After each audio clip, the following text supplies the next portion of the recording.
I posted an engagement announcement and my childhood neighbor commented, "That's my sister. She's already married." My fiancé grabbed my phone, blocked him immediately. Too late. I'd already seen the screenshots. She grabbed my phone so fast, she knocked over her wine glass. Merlot spread across the white tablecloth like a bloodstain. Neither of us moved to clean it up. We just stared at each other, me in shock, her in something I'd never seen on her face before. Fear. "Let me see that." Her voice was sharp. Wrong. Not the voice of a woman confused by a stranger's comment. The voice of someone caught. "Sarah, what?" She snatched the phone from my hand, started typing, blocking, deleting. Her fingers moved with the frantic precision of someone trying to erase evidence. "Baby, it's nothing. Just some crazy person trying to ruin our moment." But I'd already seen it. Derek Morrison. A name I hadn't thought about in 15 years. My childhood neighbor from Minnesota before my family moved to Oregon when I was 12. We'd played basketball in his driveway, built snow forts in his backyard. I'd gone to his sister's birthday party when I was 10. His comment on my engagement photo, "Dude, that's my sister Emily. She's already married. Call me ASAP." And before Sarah blocked him, before she deleted everything, I'd seen the notification preview of his follow-up comment. 3 screenshots, a wedding photo, a marriage certificate, a driver's license, all showing the woman sitting across from me. The woman I'd proposed to 6 hours ago. The woman whose real name apparently wasn't Sarah at all. Let me back up. My name is Marcus Chen, 31 years old, software engineer at a tech company in Portland. Normal life, normal job, normal everything. I met Sarah, or whoever she really was, 10 months ago at a coffee shop downtown. One of those meet-cute moments that feel too perfect to be real. Turns out, it was. She was sitting at the table next to mine, reading a book I'd just finished. Same obscure novel about a lighthouse keeper in Maine. I made a comment about the ending. She laughed. We talked for 3 hours. By the end of that first conversation, I was already falling. Sarah Thompson, 29 years old, graphic designer who worked remotely for clients across the country. Originally from California, she said. Moved to Portland 2 years ago for a fresh start after a bad breakup. She was beautiful, warm, funny. The kind of person who remembered small details and asked follow-up questions and made you feel like the most interesting person in the room. We dated for 8 months before I asked her to move in. She said yes immediately. Brought over 2 suitcases and a laptop. Didn't have much stuff, she explained. She'd sold most of it when she moved to Portland. Traveling light. I thought it was charming. Minimalist. A woman who didn't need material things to be happy. Now I realized she was ready to run at any moment. The red flags were there. They always are. I just didn't want to see them. First flag. She had no social media. I deleted everything after my ex, she explained when I asked. Too many memories. Too much drama. I'm happier without it. I believed her. Respected her digital detox. Thought it was healthy. Second flag. She never talked about her family. We're not close, she'd say whenever I asked. They're back in California. We talk sometimes. It's complicated. I didn't push. Everyone has family issues. I figured she'd open up when she was ready. Third flag. She was vague about her past. No photos from college. No stories about childhood friends. No contact with anyone from before Portland. Her life seemed to start the day we met. I told myself it was privacy, that she was a private person, that some people just don't dwell on the past. Fourth flag. The phone calls. Sometimes late at night, her phone would buzz. She'd glance at it, then silence it without answering. Spam, she'd say. I need to block that number. But I noticed the way her jaw tightened when it happened. The way she'd be distracted for hours afterward. I told myself it was nothing. I was wrong about everything. The proposal was at sunset on the coast, Cannon Beach, her favorite spot. We'd driven out for a weekend getaway, and I'd had the ring in my pocket for 3 weeks, waiting for the perfect moment. I got down on one knee in front of Haystack Rock. The orange light made everything glow. She cried, said yes. We took photos, posted them immediately because I wanted the whole world to know. Biggest mistake of my life. We drove back to Portland that night, giddy and exhausted and making plans. Summer wedding, small ceremony, maybe a destination honeymoon. We stopped for dinner at our favorite restaurant. I posted the engagement photo while we waited for our food. Simple caption, she said yes. The congratulations rolled in. Friends from college, co-workers, family, and then Derek Morrison. Dude, that's my sister Emily. She's already married. Call me ASAP. 6 hours after the happiest moment of my life, everything fell apart. She handed my phone back after blocking Derek. The comment was gone, like it never happened. There, problem solved. Her smile was tight, forced. Now where were we? You said something about a summer wedding? Sarah. Yes? Why did you block him so fast? Because he's obviously some creep trying to ruin our happiness. People do that, you know. Jealous people, trolls. You can't let them. He's not a troll. He's Derek Morrison. I grew up next to him in Minnesota. Her face flickered, just for a second. Then the mask slid back into place. Well, he's clearly confused. Mistaken identity. He said you're his sister Emily, that you're already married. That's insane. My name is Sarah. You've seen my driver's license. You know me, did I? I need to use the bathroom, I said. Okay, she seemed relieved. I'll order dessert. I walked to the restroom, locked myself in a stall, pulled out my phone. Derek was blocked on my mobile app, but I had Facebook on my laptop at home. If he'd posted screenshots, they might still be there. I needed needed to see them, needed to know if I was crazy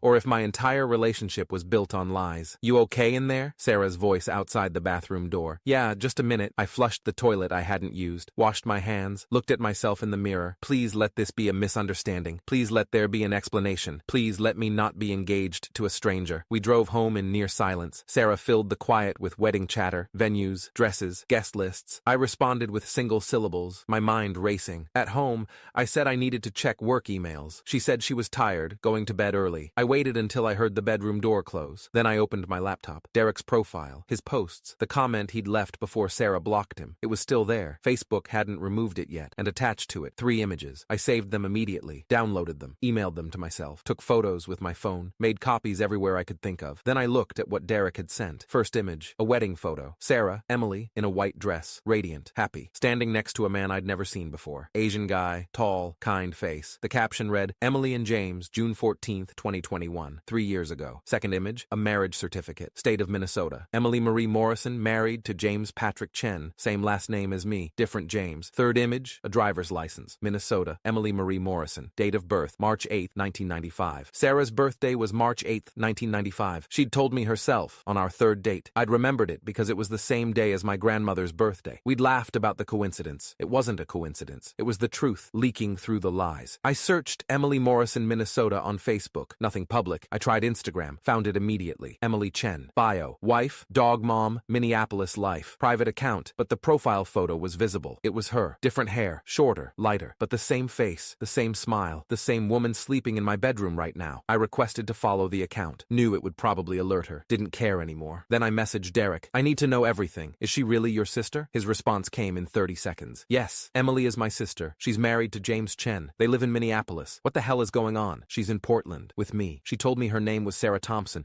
We've been together 10 months. I proposed today. Jesus Christ. Derek, I need to know everything. The typing indicator appeared. Disappeared. Appeared again. James has been looking for her for 8 months. She disappeared last November. Just vanished. He filed a missing person report. Police couldn't find any trace. He's been going crazy. My blood went cold. She's not missing. She's been living with me since February. You need to call the police. Or call James. Someone needs to know she's alive. Does she know you found her? She saw my comment before your profile blocked me. She knows I know. I heard footsteps in the hallway. I have to go. I closed the laptop just as the bedroom door opened. Sarah stood there in her pajamas, watching me. Coming to bed? In a minute. Just finishing up. Everything okay? Yeah, just work stuff. She nodded, but she didn't move. Just stood there, studying my face like she was trying to read something. Marcus? Yeah, I love you. You know that, right? I know. Whatever happens, whatever anyone says, remember that I love you. She turned and went back to the bedroom. I sat there, staring at the closed door, trying to reconcile the woman I loved with the woman who'd been married to someone else this whole time. I didn't sleep that night. The next morning, I called in sick to work. Sarah was suspicious but didn't push. She had client meetings all day, or so she said. I watched her leave from the living room window, then immediately started investigating. First call, Derek. He answered on the first ring. Tell me everything, I said. He did. Emily Morrison had married James Chen in June 2021. They'd been together since college, happy by all accounts. James was an accountant. Emily worked as a freelance graphic designer. That part was true at least. Then, in November 2023, Emily disappeared. She left a note, Derek said. Said she needed time to find herself. Took her car, some clothes, and $12,000 from their joint savings. James woke up and she was just gone. Did anyone look for her? James filed a missing person report. But the police said she left voluntarily. There was the note, the withdrawal, no signs of foul play. They classified it as a voluntary missing person. Basically told James she'd left him and he needed to accept it. But she was still married. Still is. James never filed for divorce. He keeps hoping she'll come back. Explain. Something. Derek's voice hardened. Instead, she's in Portland, engaged to someone else. I thought about the last 10 months. Every kiss. Every I love you. Every plan we'd made together. All while she had a husband in Minneapolis waiting for her to come home. I need James's number, I said. You sure? This is going to destroy him. He deserves to know. Derek sent me the contact. I stared at it for a long time. Then I called. James Chen answered on the 4th ring. Hello? His voice was tired. The voice of a man who'd stopped expecting good news. James, my name is Marcus Chen. I'm calling about your wife. Silence. Then, barely a whisper. You found her? Yes, she's in Portland, Oregon. She's been living with me for 8 months. More silence. I heard him breathing, ragged, trying to process. Living with you? What do you mean? She told me her name was Sarah Thompson. We've been dating since February. I proposed to her yesterday. I didn't know she was married. I didn't know anything. Oh God! His voice cracked. Oh my God. I'm sorry. I'm so sorry. I had no idea. She's alive. She's alive and she's been with someone else this whole time? James, I know this is a lot, but I need to tell you something else. What? She She knows. Her brother Derek saw my engagement post and commented. She blocked him, but she knows her cover is blown. I think she might run again. He was crying now. I could hear it. She can't. Not again. I've been going crazy for 8 months. I need to know why. I need to see her.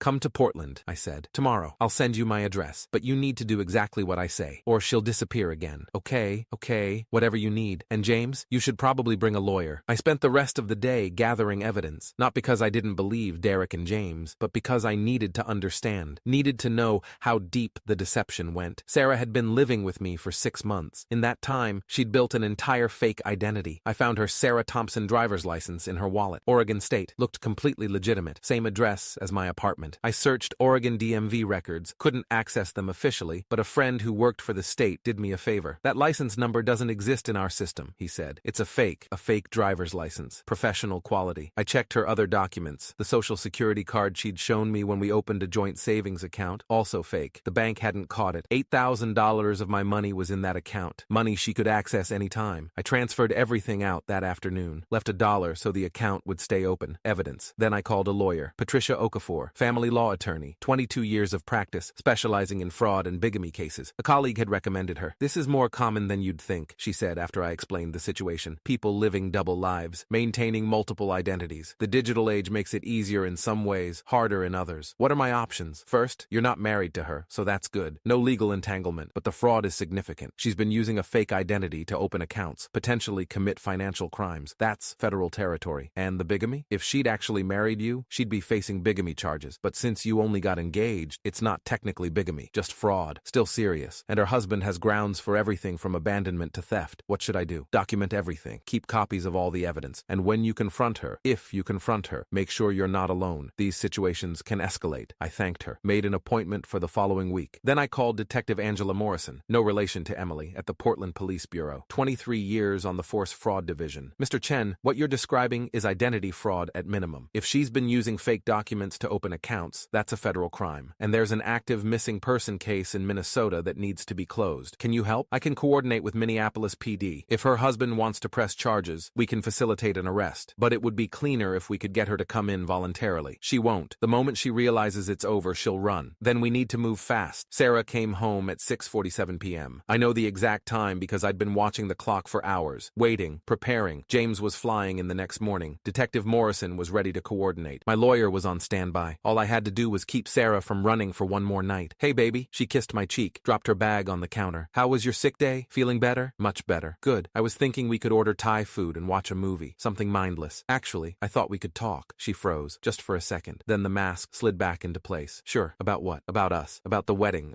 I paused. About your family. Her smile didn't waver, but her eyes changed. Went hard, calculating. What about my family? You never talk about them. I realized I don't even know your parents' names, or if you have siblings. I'm about to marry you, and I don't know anything about where you come from. She sat down across from me, folded her hands. I told you, we're not close. There's not much to tell. Everyone has a story, Sarah. I want to know yours. Why? Why now? Because of what Derek said. Her face went pale. I told you, that was a misunderstanding. I know, but it got me thinking. I don't have any photos of you from before we met. No old friends. No history. It's like you didn't exist before Portland. Some people don't have big pasts, Marcus. Some people just want to move forward. And some people are hiding things. Silence. Her mask was slipping. I could see it. The careful construction of Sarah Thompson starting to crack. What are you saying? I pulled out my phone. Opened the screenshots I'd saved. The wedding photo. The marriage certificate. The driver's license. I turned the screen toward her. I'm saying I need you to explain this. Emily. Her face went through 3 expressions in 2 seconds. Shock. Fear. Then something cold and calculating that I'd never seen before. Where did you get those? Derek. Before you deleted his comment. That's not... I can explain. Then explain. Please. Because right now I'm looking at proof that you're already married to a man named James Chen in Minnesota. That your real name is Emily Morrison. That everything you've told me for 10 months has been a lie. She stood up, backed away from the table. It's not what you think. Then what is it? I left him. James. I left because I wasn't happy. Because the marriage was suffocating me. I needed to start over. You needed to become a completely different person? Fake IDs? Fake name? Stealing $12,000 and disappearing? He would have found me. He was controlling. Obsessive. I had to completely cut ties or he'd never let me go. That's funny, because I talked to James this morning. He didn't sound controlling. He sounded like a man who's been destroyed for 8 months, wondering if his wife was dead. Her expression changed again. The mask fully gone now. You talked to him? He's flying here tomorrow. You called him? You brought him here? Her voice rose. Do you have any idea what you've done? I've done what any decent person would do. I told a man his missing wife is is alive and well and engaged to someone else. You don't understand. You don't know what he's really like. I know what you're really like. That's enough. She grabbed her bag from the counter, started toward the door. I'm not staying for this. I'm not going to be ambushed. The police know too. She stopped, hand on the doorknob. They're coordinating with Minneapolis. There's an active missing person case. Fraud charges pending. If you run now, you're running from federal investigators, not just a confused husband. She turned slowly. You're destroying my life. No, Emily, you destroyed your own life. I'm just the one who figured it out. She didn't run. I don't know if it was because she realized she couldn't escape or because she still thought she could talk her way out of it, but she stayed, slept in the guest room, barely spoke. In the morning, James arrived. I met him at the airport. He was younger than I expected, 32, clean cut, the kind of guy you'd trust with your taxes. He looked like he hadn't slept in months. Thank you, he said when he saw me, for calling, for telling me. I'm sorry you had to find out this way. I'm sorry she did this to you too. We drove back to my apartment in silence. Detective Morrison met us in the parking lot. She'd coordinated with Minneapolis. The missing person case would be officially closed. Fraud charges were still being prepared. Is she still inside? Morrison asked. As of an hour ago. Let's go. Emily was sitting on the couch when we walked in. She saw James and her face crumpled. Not guilt, not regret. Just the look of someone whose careful plan had finally fallen apart. Emily, James's voice was raw. 8 months. 8 months I've been looking for you. Thinking you were dead. Thinking something terrible had happened. And you were here, living with someone else. Planning another wedding. James, I'm sorry. Sorry? You're sorry? He was crying now. I loved you. I thought we had a life together and you just erased me. Like I never existed. It wasn't working. We weren't working.